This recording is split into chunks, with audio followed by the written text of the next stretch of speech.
Hello friends, இன்றைக்கி வந்து பார்த்திங்கன்னா நம்ம தோட்டத்துக்கு வந்திருக்கோம். அதாவது தோட்டத்தில் வந்து பார்த்திங்கன்னா வறண்ட நிலப்பகுதியாக தான் இருக்குது. ஃபுல்லாகவே வறண்ட நிலப்பகுதியாக தான் இருக்கும். இங்கே பாருங்கள், நல்லா சூரியன் வந்து மறையிற ஸ்டேஜ் டைமுங்க 6 மணி ஆக போகுது. இருக்குது பாருங்க, அழகாக இருக்குது. இருந்தாலையும் மழை இல்லாமல் இந்த மாதிரி கொஞ்சம் காஞ்சிட்டு இருக்குது. இது லைட்டாக இப்போ மழை தூரல் போட்டுச்சு, அதனால தான் கொஞ்சம் பசுமையாக இருக்குது. இருந்தாலுமே மாஞ்செடிகளை மட்டும் நம்ம பார்க்கலாம். மாஞ்செடிகள் மட்டும் நான் காமிக்கலைங்க. ஒன்று காமிக்கிறேன். என்ன செடின்னு பார்த்தீங்கன்னா, அதாவது மணிகுண்டுகள் அப்படின்னு சொல்லுவாங்களா, மணி மாங்காய் அதாவது மாம்பிஞ்சுகள் வந்து வச்சுருக்கு. எரியுது பாருங்கள், நல்லாயிருக்கு, பிஞ்சு நல்லாயிருக்கு. இப்போ நான் வந்து உங்களுக்கு என்ன காமிக்கிறேன்னு பார்த்திங்கன்னா, மாமரத்தை காமிக்கலைங்க. மெயினாக வந்து இந்த மணிகுண்டுகள் அப்படின்னு சொல்லிட்டு நம்ம கிராமத்தில் வரப்போரங்களில் கிடைக்கக்கூடிய ஒரு மணிகுண்டுகள் இருக்குது. இது வந்து பார்த்திங்கன்னா எதுக்கு யூஸ் ஆகுதுன்னு எனக்கும் தெரியல. நம்ம நிறைய தவளை பார்த்துருப்போம் இல்லைங்களா. பாருங்க, இந்த மணிகுண்டுகள் வந்து பார்த்திங்கன்னா நான் ஒரு டைம் வந்து பார்த்தேங்க. ஃபுல்லாக வரப்பு சுற்றியுமே இந்த மாதிரி மணிகுண்டுகள் அதிகமாக கிடைக்குது.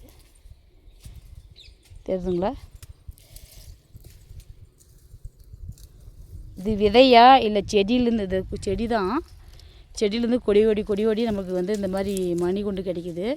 இது திருவண்ணாமலை கோயிலில் கூட நான் பார்த்துருக்கேன்.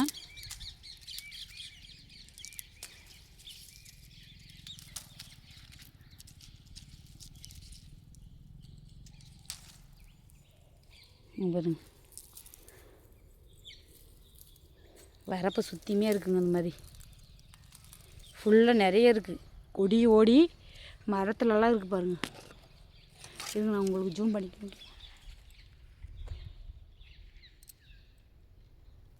அங்கே பாருங்கள், மேலெலாம் இருக்குது பாருங்கள். ரொம்ப ஸ்ட்ராங்காக இருக்குங்க. தெரியுதுங்களா? நிறைய மணி இருக்குது. இது திருவண்ணாமலை கோயிலுக்கு போகிறோம் இல்லைங்களா, கிரிவலத்துக்கு. அப்போ வந்து பார்த்திங்கன்னா சைடில் வச்சுருப்பாங்க விற்கிறதுக்காக. பிளாக் மணி, ஒயிட் மணி, க்ரீன் மணி கூட இருக்குது. நெக்ஸ்ட்டு வந்து பார்த்திங்கன்னா இந்த மாதிரி ரெட் மணி கூட வச்சுருந்தாங்க. இது எதுக்குன்னு நான் கேட்கல. எங்கள் கிராமத்து பக்கம் நல்லா விளையுது, ஆனால் வேஸ்ட்டாக போகுது. பட் வந்து இது வந்து பார்த்திங்கன்னா கொட்டை மாதிரி தான் இருக்குது. பட் ஆனால் உடைச்சா கூட உடையாதுங்க. இவ்வளோ ஸ்ட்ராங்கு, இவ்வளோ ஹெவியாக இருக்குது. இந்த லைன் ஃபுல்லாகவே இருக்குங்க. ஃபுல்லாக அந்த பக்கம் கொஞ்சம் இருக்குது, அதையும் நான் உங்களுக்கு ஷேர் பண்ணுறேன். மீன் அதுபடி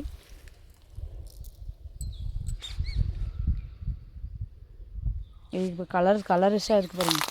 நம்ம அந்த பக்கம் கொஞ்சம் இருக்குது, அந்த நிலத்து பக்கம் வரும், அதையும் நான் காமிக்கிறேன்.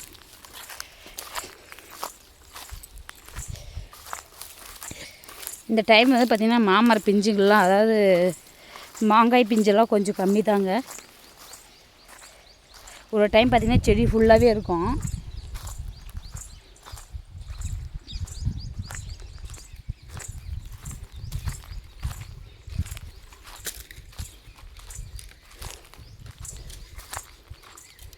இந்த வரப்போகிறவங்களுக்கு தான் கிடைக்கிது. அது பேர் மணின்னு தான் நான் நினைக்கிறேன். பட் வந்து அது முழுமையான பேர் வந்து எனக்கு தெரியல.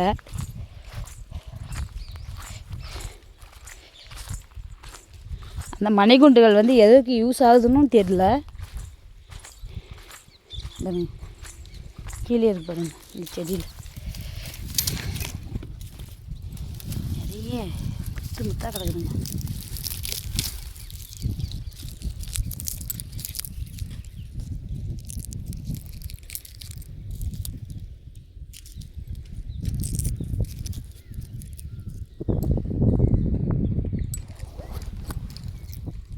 இங்கேயும் கிடைக்கிது. இன்னும் பாருங்கள், அந்த லைன் ஃபுல்லாகவே இருக்கும். மழைக்கு முன்னாடி வந்து பார்த்திங்கன்னா ஃப்ரெஷ்ஷாகவே கிடச்சிச்சு. கீழே இருக்குது, கொடி ஓடியும் கிடைக்கிது, கீழே இருக்குங்க. தெரியுதுங்களா? ஓகே ஃப்ரெண்ட்ஸ், இந்த மணிகள் வந்து என்ன மணி அப்படின்னு சொல்லிட்டு உங்களுக்கு தெரிஞ்சால் நீங்கள் கமெண்ட் பண்ணுங்கள். இது பேர் என்னன்ட்டு, இது எதுக்கு யூஸ் ஆகுதுன்றதையும் நீங்கள் கமெண்ட் பண்ணுங்கள் தெரிஞ்சால். ஓகே ஃப்ரெண்ட்ஸ், மீண்டும் நாளை சூப்பரான வீடியோவுடன் உங்களை சந்திக்கும் வரை உங்களிடமிருந்து விடைபெறுவது உங்கள் ஐஸ்வர்யா. டேக் கேர், பாய்.